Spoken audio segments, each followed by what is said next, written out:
I was pregnant. I loved my husband. But what happened that day shattered my world and turned my life upside down. I never imagined my life could collapse in a single day. Just a moment earlier, I was ready to share joyful news to tell him I was carrying his child. But I never had the chance because my husband looked me in the eyes and said he was leaving me for another woman. This is my story. The story of how I was broken, yet found the strength to rebuild. Of how the man who once walked away tried to return and what happened when he did. This is not just about betrayal. This is about how I was buried alive in despair and how I fought my way back. So let's begin my story. This isn't just a story, it's a confession whispered into the dark. If you leave your marker comment, I'll likely it shows the Redditor-X-Tales family you were really here listening. And when you subscribe and tap the bell, you're not just supporting this channel, you're helping this story find someone who truly needs it. We at Redditor-X-Tales are grateful you're here. My name is Olivia Parker, and I am now 40 years old. I work as a practicing psychologist with a private practice established in Portland. However, the defining chapter of my life began 18 years ago when I was only 25. At that time, I was an entirely different person, a naive, trusting woman who was studying psychology, earning money as a barista in a small cafe, and nurturing dreams of building a family with a person who proved to be someone completely unlike the man he pretended to be. The air on that rainy Oregon day was steeped in the damp coolness for which our state was renowned. I remember sitting in the corner of the cafe at a tiny table, my fingers tightly gripping a cup of chamomile tea that had already gone cold. Across from me, Ethan Cole shifted nervously in his chair. His gaze repeatedly darted toward the windows, which were slick with raindrops, actively avoiding meeting my eyes. I had meticulously rehearsed this moment countless times during the drive over. The words I intended to say were ready to spill forth from my tongue. I had envisioned a surprise, perhaps a smile, or the boyish laugh that had once made my own heart flutter. I was fully prepared to announce that I was carrying his child. Yet, before I could summon the necessary courage, Ethan spoke first. His voice sounded uneven and unsure, but his ultimate decision was unmistakably final. He stated that he had something he needed to tell me. I managed to whisper that I had intended to tell him the same thing, but I urged him to speak first. Ethan let out a sharp exhalation, as if forcefully pushing the words out. He then declared that he believed I was an astonishing woman, that I deserved so much more, and that I would undoubtedly be fine. The harsh reality, however, was that he had fallen in love with someone else. His words echoed within the empty cafe, sounding much louder than they should have. My chest seized up, and I found that my breath was trapped in my throat. For a brief moment, I genuinely thought I must have misheard him, but the look in his eyes confirmed the opposite. He continued speaking, his tone awkwardly apologetic. He pleaded with me not to take it the wrong way, insisting that sometimes these things just happened and that we were simply different people. I reluctantly conceded that perhaps he had never loved me in the profound way I had imagined, and meeting this other woman had simply brought everything into clear focus. My hands were twitching on the table, and my fingers anxiously shredded a paper napkin until it finally tore. My gaze was fixed downward, locked onto the polished wooden surface, as if that simple act could somehow protect me from falling apart. I nodded slightly, desperately trying to maintain some semblance of composure. Ethan added that he truly did not want me to hate him and that I should not attempt to persuade him otherwise, as everything between us was definitively over. The chair scraped loudly as he rose to his feet. He placed several bills on the table, stating that the amount should cover the chick and perhaps pay for a taxi ride home. I kept my eyes lowered, and he, perhaps unwilling to wait for an emotional outburst, turned and headed directly for the door. The bell above the door chimed softly, leaving me enveloped in a heavy silence. I remained sitting there, completely frozen, my body immobile and the tea untouched. I used Ethan's money to pay the server, murmuring a thank you. My voice was flat and utterly lifeless. The silence quickly thickened around me once more. Slowly, I raised both hands to my abdomen, pressing them against the barely perceptible curve, a secret now known only to me. My chin began to tremble, and then the tears came hot, heavy, and unstoppable. They rolled down my cheeks silently, dripping onto my fingers, which were folded protectively over my stomach. I wept uncontrollably. The secret I had so carefully guarded, the nascent life growing inside me, should have been a source of overwhelming joy, but now it belonged only to me. In that moment, I understood with chilling certainty that nothing in my life would ever return to what it had been. I truly could not imagine what the future held. I froze there, clutching my bag tightly against my chest, having placed my suitcase down.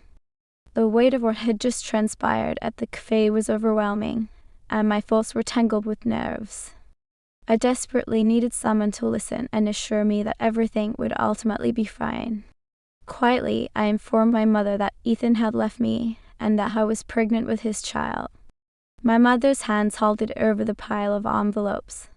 She looked up, and I clearly saw a mixture of surprise, suggesting I would have other opportunities to have children later, when the timing was right. My stomach twisted into a painful knot. I attempted to make my mother understand that this was not just something to be disposed of, but that this was my child. My voice trembled with despair, but Linda shook her head decisively. Crossing her arms over her chest, she instructed me to think about my future. She reminded me that I was still studying and would soon receive my diploma, questioning how I planned to manage both a baby and a career. Linda concluded by she had advised. She added that I was young and would eventually understand later. The front door closed, leaving me standing alone in the dim light of the living room. It was in that moment that I realized it wasn't just Ethan who had abandoned me. Even my own mother was unable to see my pain or the small flicker of life I was nurturing inside myself. I had never felt so utterly and completely alone. In that oppressive silence, my mind drifted toward a different, much warmer time. I recalled running barefoot as a little. I had no idea then that this was the start of the most crucial journey of my life. My morning train soon pulled out. I sat by the window, my eyes fixed on the blurring landscape of the passing fields. I had been awake all night. I truly had nowhere else to go. The only person who had ever made me feel completely safe was my grandmother, waiting for me in the countryside. I briefly closed my eyes, allowing the rhythmic rocking of the carriage to soothe my nerves. I rested my hand on my stomach and whispered to that little life inside me that we would manage somehow. As the train slowed at the small rural station, thin rays of sun streamed across the platform. I stepped off, carrying only a single bag. I saw grandmother Eleanor standing there in her well-worn cardigan. Her eyes instantly softened the moment they fell upon me. Without hesitation, she opened her arms wide. She greeted me as her dear, her voice sounding warm and steady. My grandmother's embrace smelled faintly of flowers and wood smoke, a scent that instantly transported me back to simpler days.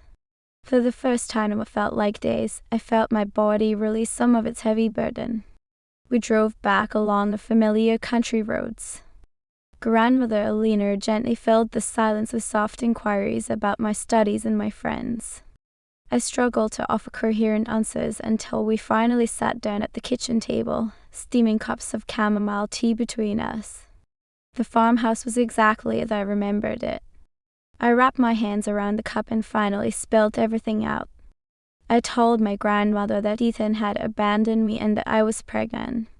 I added that my mother did not want me to keep the child, believing it would ruin my future. Eleanor never interrupted and simply listened, her gaze attentive and sympathetic. I confessed to her that I did not know what to do. I did not want to lose the baby, but I believed I could not cope alone. Eleanor reached across the table and took my trembling hands. Her voice was calm but resolute. She assured me that I would not be coping alone. She gave birth to my son. The labor was long and brutal. But when the midwife finally placed the newborn in my arms, everything else vanished. I named him Caleb Parker because the name signified courage. My son was already the bravest person I knew. He would carry my surname and would not bear the name of the man who had abandoned us. My life was completely transformed. The nights were restless, the days exhausting, but I never once regretted my decision. Every small milestone became a celebration for me. It was far from easy, and money was always scarce. I juggled various odd jobs while working toward completing my degree in psychology. Grandmother Eleanor stood beside me unwaveringly, watching over Caleb and constantly reminding me that perseverance was stronger than despair. She often said that climbing a mountain required taking it step by step, and that each step brought us closer to the goal. I kept climbing. I successfully defended my diploma with my son Caleb asleep in his carrier at the back of the auditorium. The professors raised their eyebrows at the sight, but no one could doubt my determination. The path to finding work proved more challenging than I anticipated. Initially, I started as a teacher's assistant in a small elementary school while obtaining additional certification. It took an entire year before I was entrusted with my own classroom. On that first day, when I stood before the students, Caleb was barely 2 years old. Teaching became my reality. Life was modest but deeply fulfilling. Every evening I walked home, and my heart rejoiced when I saw Caleb. He had my eyes and my stubborn chin. The community began to notice that I was raising an intelligent, well-mannered boy. When loneliness crept up during the nights, I would look at Caleb and know that I had chosen the best path. Grandmother Eleanor remained my pillar of strength. The farmhouse became the true heart of our small family. The years passed at a normal, steady pace. I no longer thought of myself as abandoned. I was a mother, a teacher, and a granddaughter who had refused to let hardship destroy her. Life in the small rural community was measured and predictable. I had long since stopped expecting romance. My son was my heart, and my classroom was my mission. That seemed sufficient. But life is a way of bringing people together when the time is right. This happened one spring day. I was standing in the yard with Caleb, who was 5 years old. He innocently asked how we would manage now that the fence was broken following a raging storm. Before I could answer, our neighbor, Michael Harris, offered his assistance. Michael was tall, broad-shouldered, with sun-weathered skin, and worked as a veterinarian. I responded with slight embarrassment, and Michael offered to help, mentioning that he had spare boards. Caleb was the first to approach him. While Michael prepared to repair the fence, Caleb bombarded him with questions about the tools and how strong Michael was.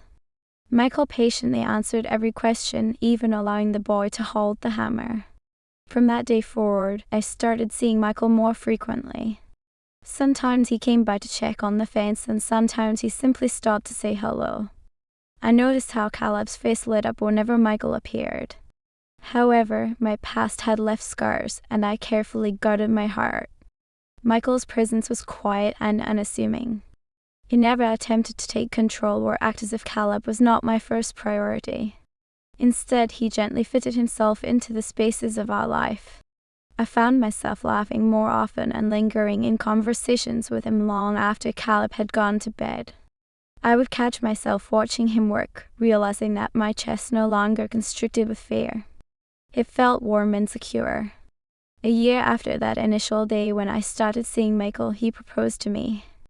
It happened in the small garden, with blossoming apple trees and patches of wildflowers all around. It was incredibly romantic.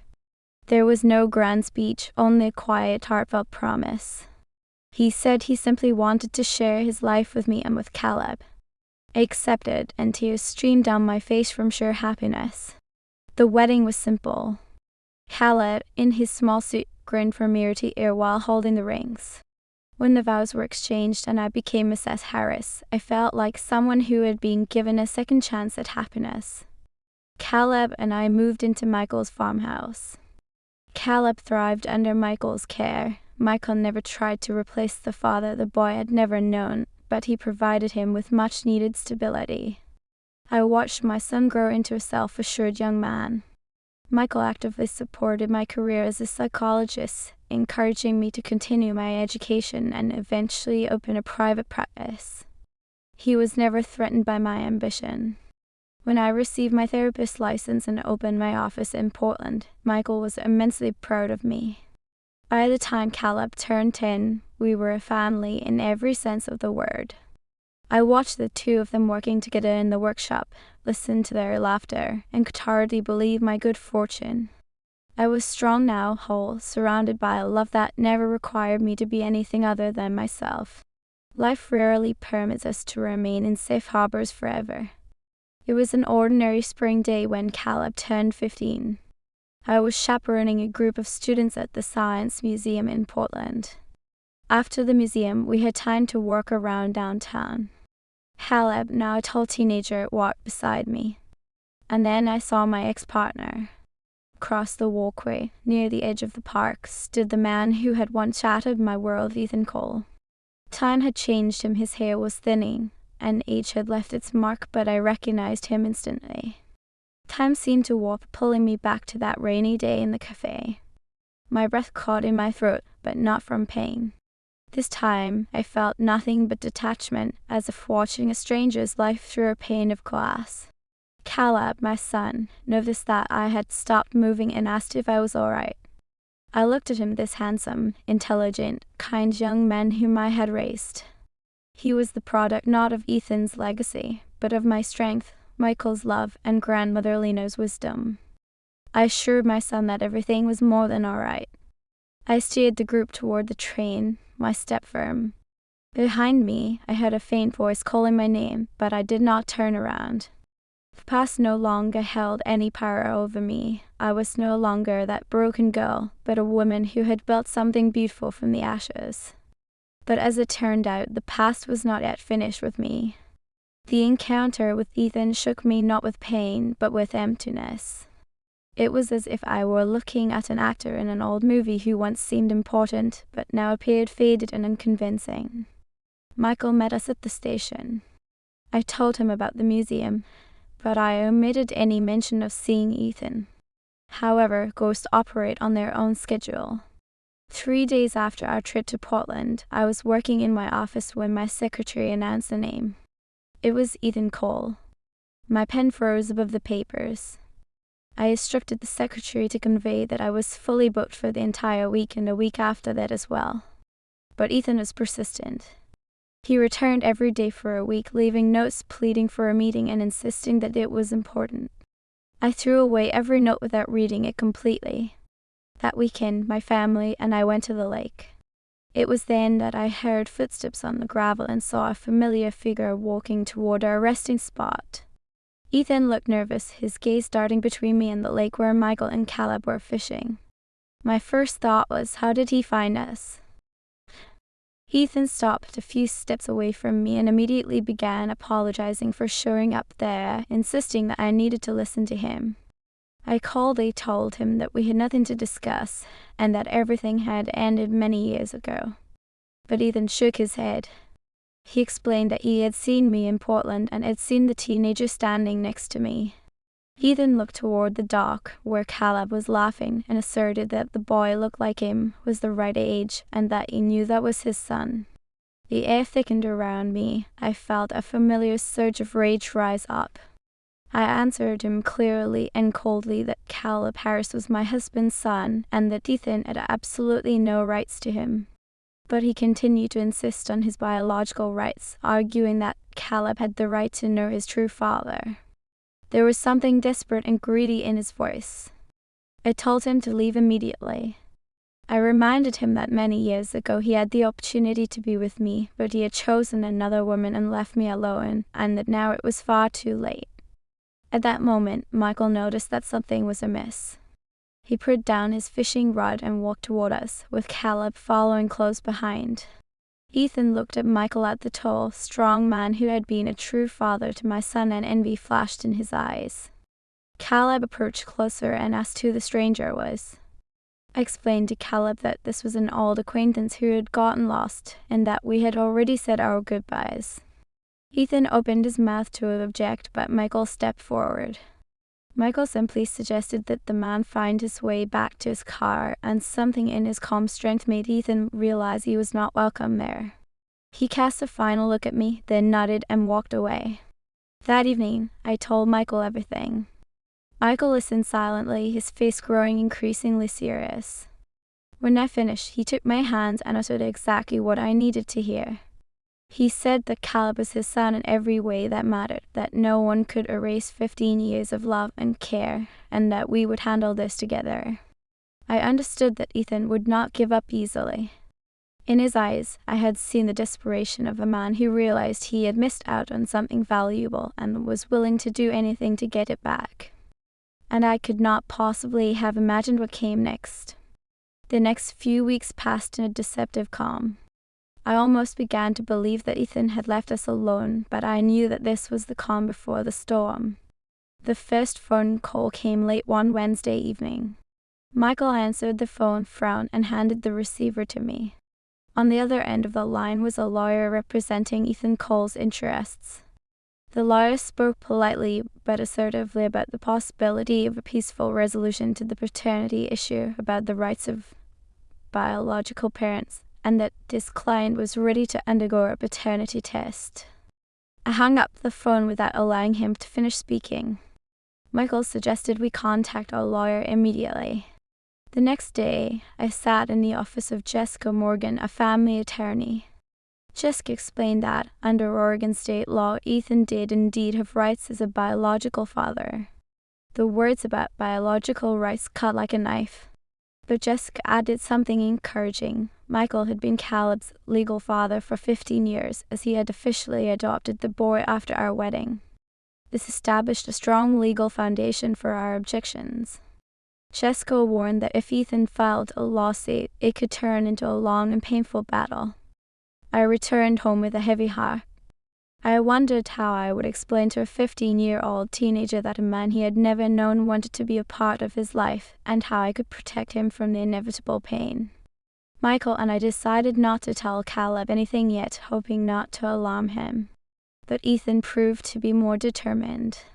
He began showing up in places we frequented. He was like a predator, patiently circling his prey. The turning point occurred on a Saturday afternoon when Caleb and I were shopping for his 16th birthday. Ethan approached us right on the street, making no effort to keep his distance. He walked directly toward Caleb. My son stopped, recognizing the stranger, and a mixture of curiosity and slight anxiety appeared in his eyes. He then introduced himself to Caleb, using his real name. He explained that he was an old friend of my mother's and that he had really wanted to meet him. His voice sounded friendly. Caleb responded willingly, completely unaware of the hidden motives. A silent fury raged inside me. How dare he approach my child? I was forced to watch as he carefully set his traps.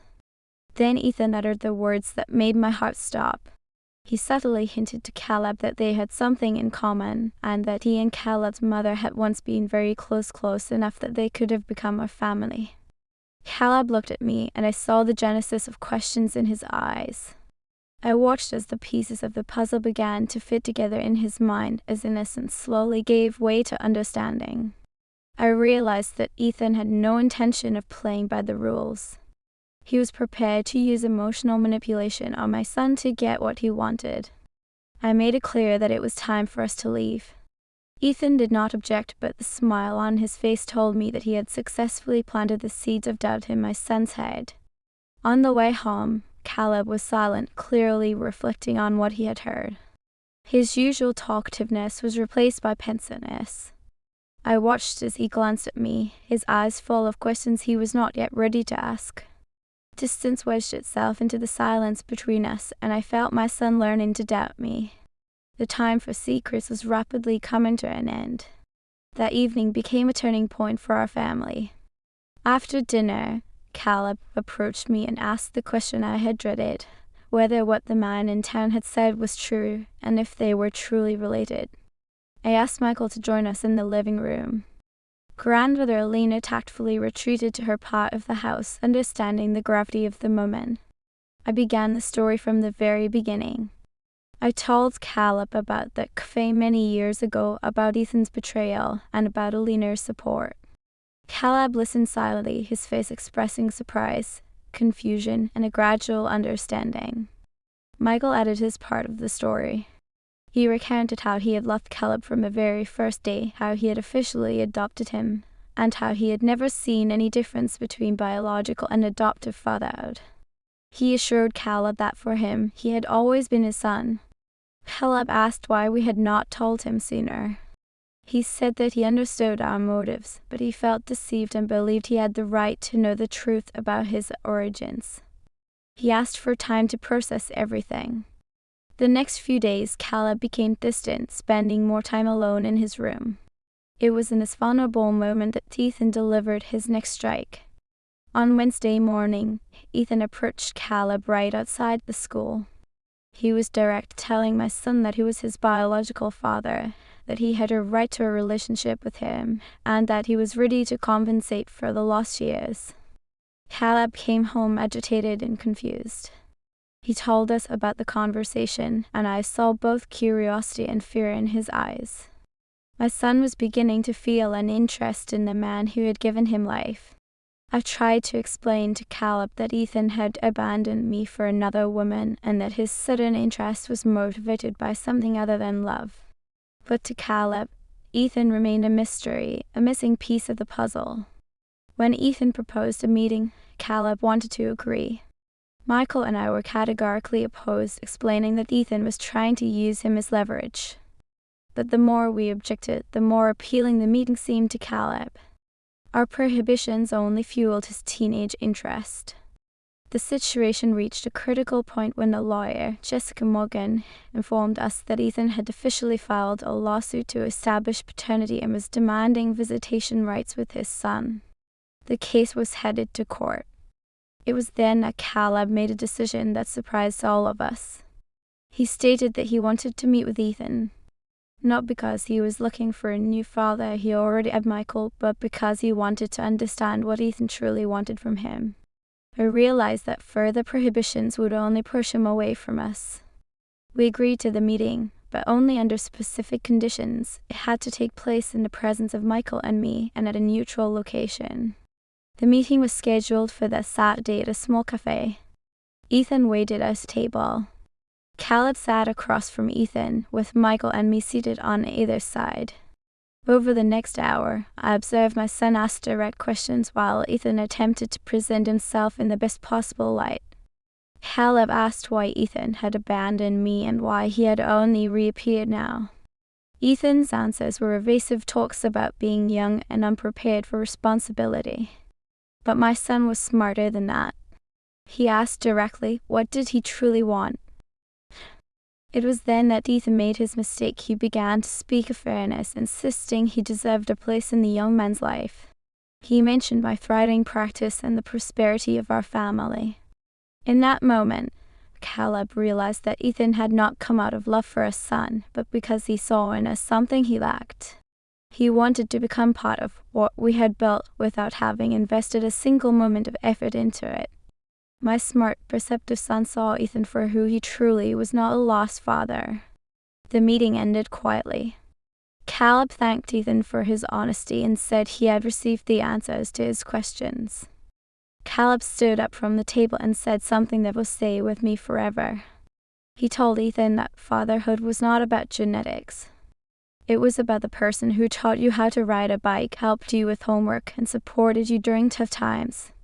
He declared that that person was Michael, not Ethan. We left the cafe as a trio. Caleb apologized for having doubted our motives. The court case continued for several more months, but the outcome was predetermined. When the judge interviewed Caleb in private, my son clearly expressed his desire to remain with the family that had raised him. Ethan was denied parental rights. Today, several years later, Caleb has entered college, studying psychology inspired by my example. Michael remains my reliable life partner. That frightened girl who cried in the cafe many years ago seems like a different person to me now. The pain Ethan caused became the foundation of my strength. When he returned, as it turned out, I was ready not as a victim, but as a woman who knows her self-worth and the value of her family. The most painful chapters of our lives become the most important because we learned how to draw strength from them. The ensuing week settled into a period of deceptive tranquility. I almost allowed myself to believe that Ethan had finally chosen to leave us in peace, yet I possessed a deep, unsettling certainty that this was merely the calm preceding a storm. The first genuine disruption came late one Wednesday evening. Michael took the phone call, his brow furrowing as he listened, before silently handing the receiver to me. On the line was a lawyer, politely but assertively representing Ethan Cole's interests. The attorney spoke of the potential for a peaceful resolution regarding the paternity issue, emphasizing the rights of biological parents and confirming that his client was prepared to undergo a formal paternity test. I terminated the call before the lawyer could finish speaking. Michael immediately suggested that we contact our own legal counsel. The very next day, I found myself sitting in the office of Jessica Morgan, our family attorney. Jessica confirmed that, according to Oregon state law, Ethan did indeed retain certain rights as a biological father. Hearing those words, biological rights, felt like a sharp knife twisting inside me. However, Jessica quickly offered crucial reassurance. Michael had been Caleb's legal father for 15 years, having officially adopted the boy after our wedding. This adoption provided a strong legal foundation for our objections. Nevertheless, Jessica warned that should Ethan proceed with the lawsuit, we faced the prospect of a lengthy and painful court battle. I returned home weighted down by anxiety. My primary concern was how to explain to a 15-year-old teenager that a man he had never known was suddenly demanding a role in his life, and how I could possibly shield him from the inevitable emotional fallout. Michael and I agreed that, for the moment, we should not say anything to Caleb, hoping to avoid unnecessary alarm. But Ethan proved to be relentlessly determined. He began appearing in places we frequented, circling us like a patient predator. The inevitable breaking point occurred one Saturday afternoon while Caleb and I were shopping for his 16th birthday gifts. Ethan approached us directly on the street, making no attempt to hide his intentions. Caleb stopped, recognizing the stranger, his eyes flickering with a mixture of curiosity and slight anxiety. Ethan introduced himself to Caleb using his full name. He explained that he was an old friend of my mother's and had simply been eager to meet Caleb. His voice was deceptively friendly. Caleb responded willingly, completely unaware of Ethan's hidden motives. A silent internal fury raged within me. I was forced to watch as he meticulously set his traps. Then Ethan uttered the words that truly made my heart freeze. He subtly suggested to Caleb that they shared something in common, hinting that he and Caleb's mother had once been close enough that they might have become a family. Caleb immediately turned and looked at me. In his eyes, I saw the genesis of profound questions. I watched horrified as the puzzle pieces began to click into place in his mind, and his youthful innocence slowly began to yield to a painful understanding. I realized with chilling clarity that Ethan had no intention of abiding by any rules. He was fully prepared to use emotional manipulation against my son to achieve his ends. I abruptly insisted that we needed to leave. Ethan did not object, but the small, knowing smile on his face confirmed that he had successfully planted the seeds of doubt in my son's head. During the drive home, Caleb remained entirely silent, clearly absorbing and reflecting upon everything he had heard. His typical teenage chatter had been replaced by a heavy pensiveness. I noticed the worried glances he kept casting my way, glances filled with questions he wasn't yet ready to articulate. A cold distance inserted itself into the silence between us, and I felt the terrible weight of my son beginning to question my honesty. The era of keeping secrets was rapidly concluding. That very evening became a critical turning point for our family. After dinner, Caleb approached me and asked the question I had feared most: was the man we met in town truly related to him? I asked Michael to join us in the living room. Grandmother Eleanor, sensing the gravity of the situation, tactfully withdrew to her own space. I began the story from the absolute start. I recounted the scene at the Café many years ago, Ethan's immediate betrayal, and the steadfast support I had received from Eleanor. Caleb listened without interruption, his face displaying surprise, deep confusion, and a gradual, painful comprehension. Michael then contributed his part of the narrative. He spoke about loving Caleb from the very first day, officially adopting him, and insisting that he had never once differentiated between biological and adoptive fatherhood. He reassured Caleb that he had always viewed him, unquestionably, as his son. Caleb asked why we had not told him this truth sooner. He admitted that while he understood our motivations, he felt deceived and strongly believed he had the inherent right to know the truth about his origins. He then requested time alone to process this overwhelming information. Over the following days, Caleb became emotionally distant, spending increased amounts of time isolated in his room. It was during this period of vulnerability that Ethan delivered his next planned strike. On Wednesday morning, Ethan intercepted Caleb directly outside his school. Ethan was blunt, stating clearly to my son that he was his biological father, that he had a right to a relationship with him, and that he was prepared to compensate for all the lost years. Caleb returned home agitated and profoundly confused.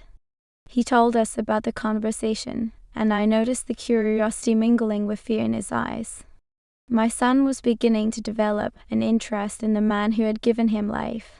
I desperately tried to explain that Ethan had abandoned me for another woman, and that his sudden, focused interest was motivated by something other than paternal love.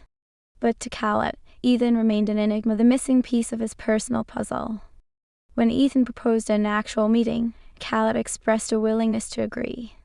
Michael and I vehemently objected, explaining that Ethan was merely attempting to use him as leverage against us.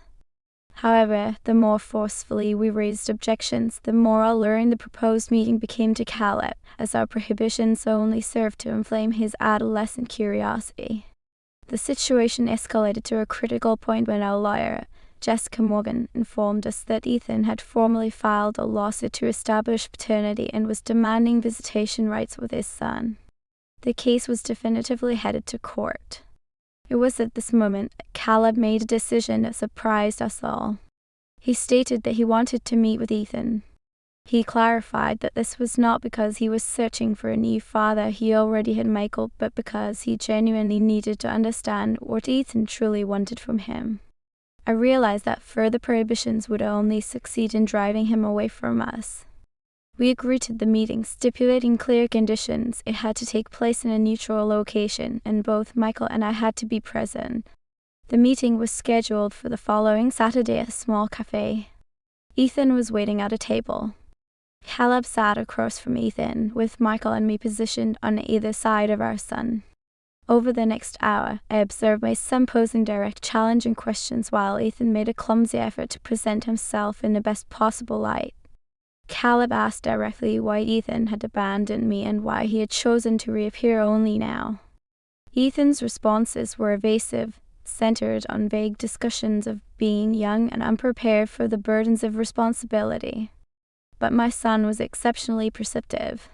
He pressed Ethan directly, "What is it that you truly want?" It was here that Ethan made his fatal error. He began speaking of fairness, insisting he deserved a place in the young man's life. Crucially, he pointedly mentioned my thriving private practice and the evident prosperity of our family. In that precise moment, Caleb understood everything. He realized that Ethan had arrived not out of love for a son, but because he saw in us something valuable that he desperately lacked. He desired to become an effortless part of what we, the family, had meticulously built without having invested a single moment of genuine effort. My insightful son saw Ethan for exactly who he was, not a lost father, but a man seeking profit. The meeting concluded quietly.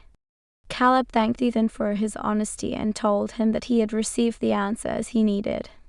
Caleb stood up from the table and delivered a statement that I will carry with me forever. He told Ethan clearly that fatherhood was fundamentally not about genetics. It was defined by the person who teaches you how to ride a bike, helps you diligently with your schoolwork, and provides unwavering support during difficult times. He declared unequivocally that that person was Michael, not Ethan. We left the cafe as a unified trio. Caleb apologized for ever having doubted our motives. The court case continued for several more agonizing months, but the ultimate outcome was now certain. When the judge interviewed Caleb in private, my son clearly articulated his firm desire to remain with the family that had lovingly raised him.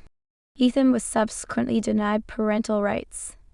Today, several years later, Caleb has enrolled in college, studying psychology, a path inspired by my own professional journey. Michael remains my reliable and steady life partner. The young woman who once cried alone in a café feels like someone I barely recognize now.